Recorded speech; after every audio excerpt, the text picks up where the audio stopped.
My name is Samir. I'm from Saudi Arabia. I was born and raised in Saudi Arabia in a Muslim home because in Saudi Arabia, Islam is the religion there. It's illegal to study any other religion or just believe in anything else. So I grew up in a Muslim home. My mom was very religious and she was into Islam and the Quran, and she will teach us a lot how to pray and read. My dad was very spiritual. He didn't really care about Quran or anything. And he loved my mom so much. We had a wonderful life and wonderful childhood until my dad passed away when I was 7. And when my dad passed away, my whole life changed because we had to move to another city to live in my grandpa's house from my mom's side, and they're so religious. And by the age of 7, I was fully covered from head to toe.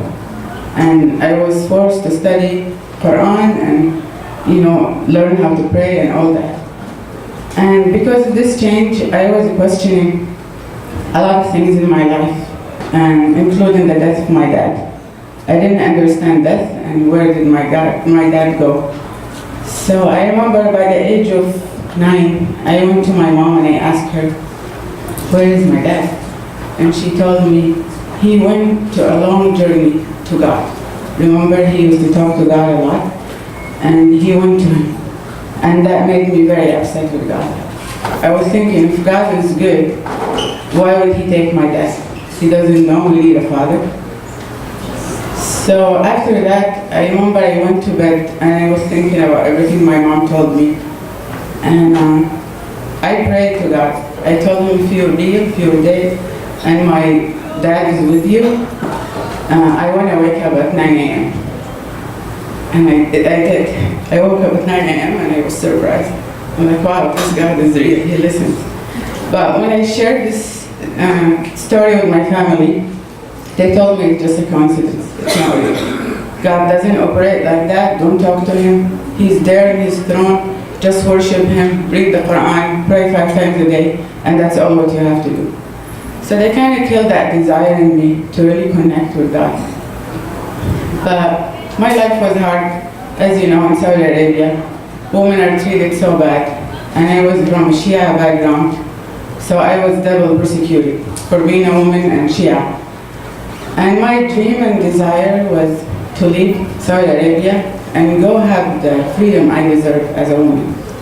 But I didn't really think that something wrong with Islam. I thought Islam was a wonderful religion and the last religion of God and everything. But leaving the country, I left in 2006. I got a scholarship to come to America, and finally the day came that I can just leave Saudi Arabia and just go somewhere else. So I came to America, got a scholarship, and a year after I came, I was walking in campus, and a lady came and she gave me a calendar. And she was speaking to me in Arabic, even though she was American. And that was different to me.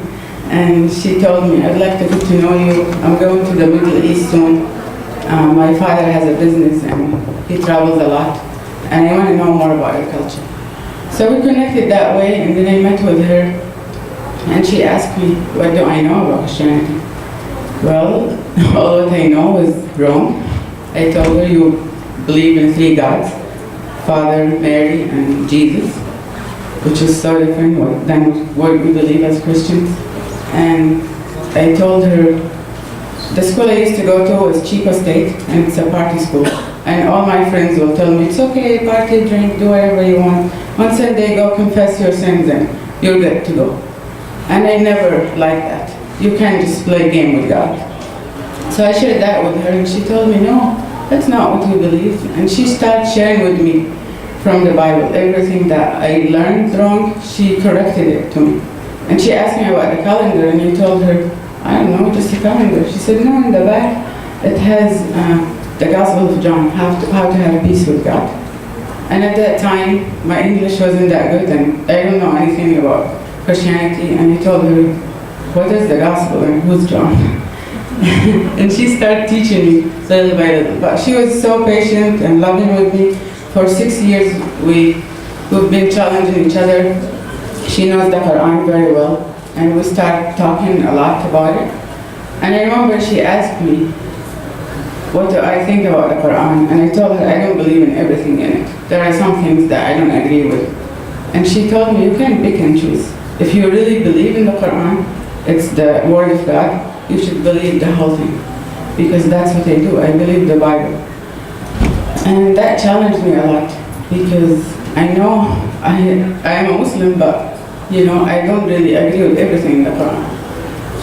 And then I graduated in 2011, and her dad has a company in Boulder, Colorado, and she helped me to get the job there.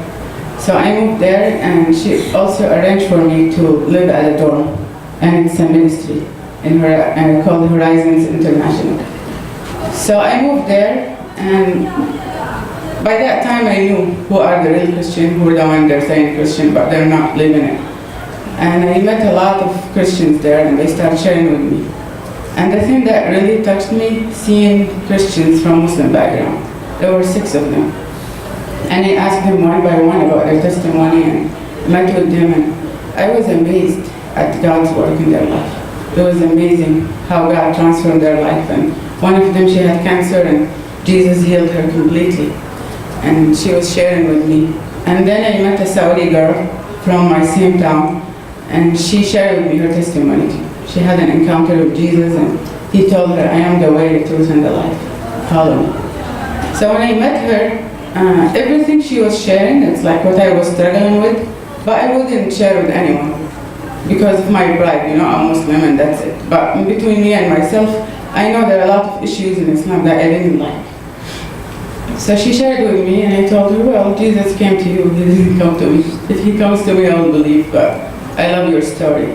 And then a Turkish lady there, she lives there, she's a convert from Islam too. She invited me to a Bible study at the Saudi's girl house.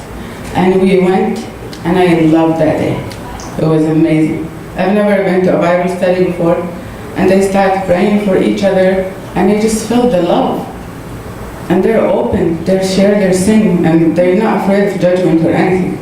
And laying hands and praying for each other. I've never experienced that. And I remember I was sitting there and I was thinking, why don't we have a Quran study? We should do something like that. But I know Muslims don't agree with each other. They're always fighting, Sunni, Shia, and different, even in the different set, they have different issues. But I love the unity. I love how they're in peace with each other. And I know we're missing that.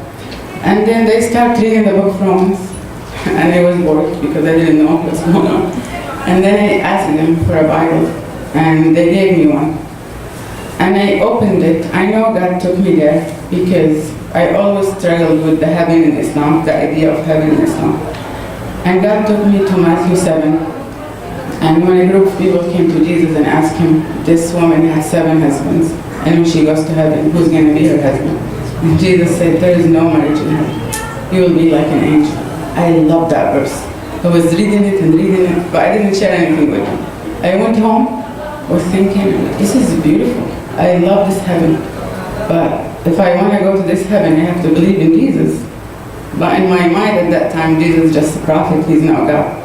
So I had this dilemma, and it was crazy. And then I thought the devil was just playing with me. I shouldn't go to church, shouldn't read the Bible. And I told him I'm not going to go to anything like that. But I got challenged a lot living there. There were a lot of missionaries there, and we'll have events for international students. And I heard the gospel pretty much every day. And then I couldn't handle it. I stayed for 3 months, and I found another job, and I moved to California.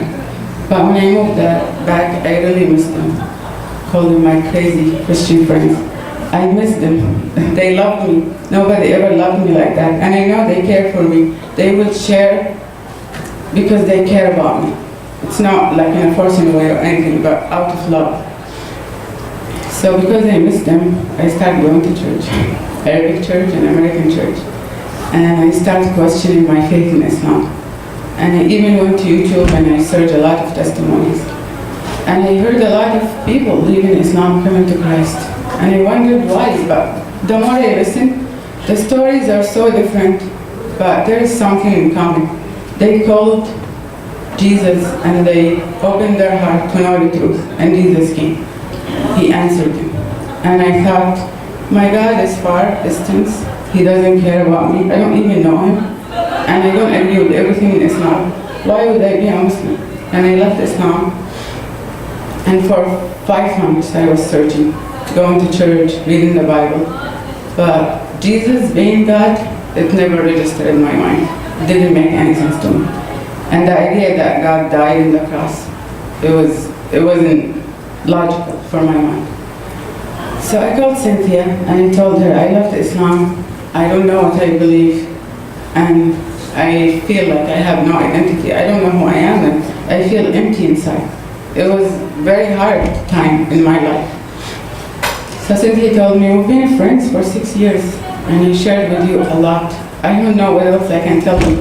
But you know what? Because you were Muslim, maybe I will have somebody who's a Muslim convert. They will understand your mind better. So she connected me with her friend. His name is Nabil.